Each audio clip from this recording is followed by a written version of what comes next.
এবং 27 নম্বর পবিত্র যে ফিতরার যে বিধান আমাদের উপরে। আল্লাহু আকবার, নারায়ে তাকবীর, নারায়ে তাকবীর।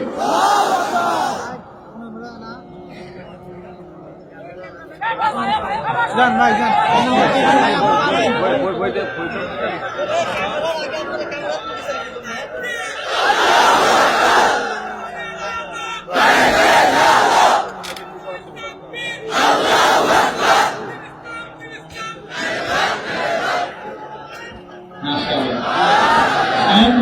বিশেষ কিন্তু আজকে এই বগুড়ার হাফেজ সাহেব যেভাবে শুনিয়েছেন, এটা মিরাকল ছাড়া এটা সাধারণ কোনো বিষয় নয়। একটি জায়গায় তিনি বাদলেনও না, একটু ভাবতেও থাকে হলো না। আল্লাহ রাব্বুল আলামিন তাকে এলেমে, আমলে, তাকওয়াতে, তাহারাতে সবকিছুতে আল্লাহ তাআলা বরকত দিয়ে কামিয়াব করুন। মুখস্থ 27টা টানা কে কে শোনাইতে পারবে? হাত তোলেন। 27টা শোনাইতে গিয়া যদি সময় নষ্ট করেন, আমার শোনাইতে না পারেন, 5টা শোনানোর পরে 10টা শোনার পরে কোতাকুতি করেন, তাহলে পানিশমেন্ট কি হবে আগে সেটা ঠিক করেন। শোনাইতে পারলে পুরস্কার, বই পাবেন, 27 আমলের বই পাবেন ফ্রি।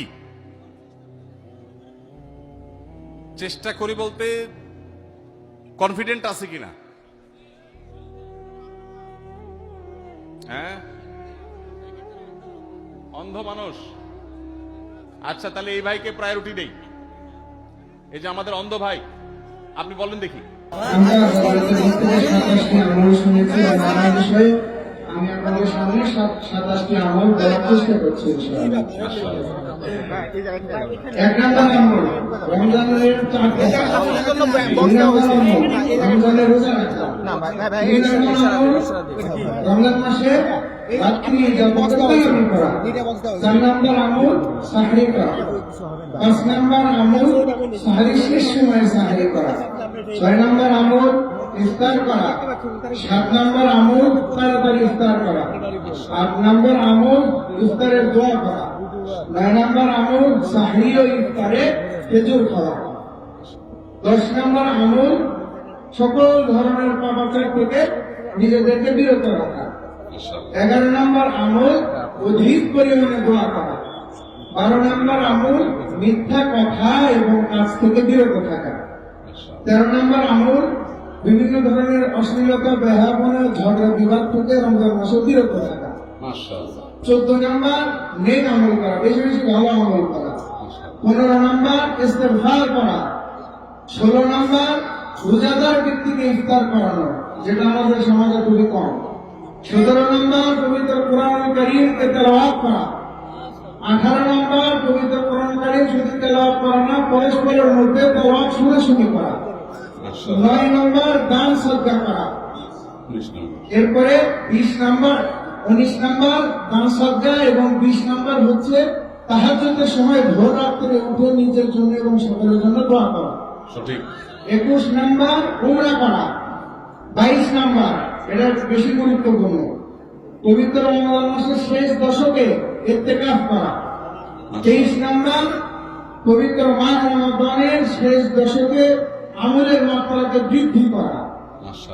24 নম্বর রমজানের শেষ দশকে ঈদের শপিং, আনন্দ উল্লাস ভুলে পরিবার পরিজনকে ডেকে তুলে বেশি থেকে বেশি আমল করা।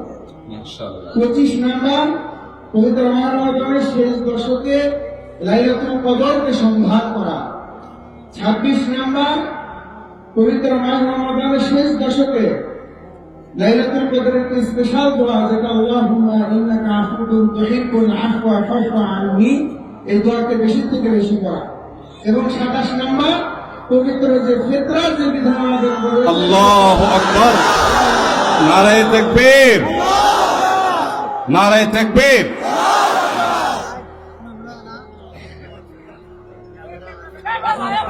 যান ভাই যান।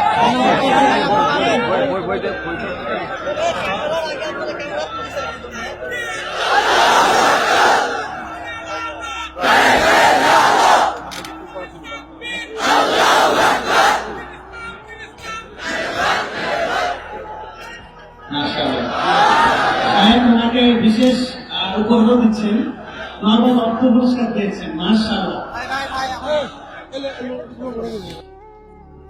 মাশাআল্লাহ মাশাআল্লাহ। কি নাম ভাই আপনার? ওনাকে মাইকটা দেন একটু।